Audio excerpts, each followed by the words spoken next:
Да, украинский народ, Украина виновата в том, что она не захотела жить под Россией, что украинское государство ей нравится.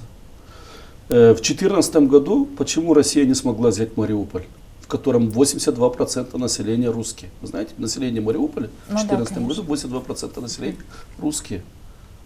А русские, проживающие в Мариуполе, вышли копать украинской армии, чтобы не пришла Россия в Мариуполь в 2014 году. В 40% украинской армии русскоязычные граждане Украины, которые плохо, ну, там, посредственно говорит по-украински. Главнокомандующий после генерала Залужного, сырский, этнически русский. Министр обороны крымский татарин. Вот они, никто не хотят жить под Россией.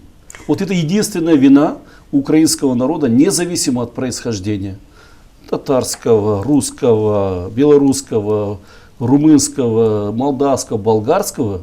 Самая главная вина украинского народа, что они хотят жить в своем государстве, что они счастливы в государстве Украины. Украинское государство, я это лично почувствовал, начал говорить об этом. Государство больших возможностей, где ты свободен. Вот дух украинского государства, которое смогло сделать... Ну, а с чего вы взяли, что в России нет этой свободы? Вы знаете, вот тот человек, который возглавляет сегодня Россию, он поменял полностью Россию.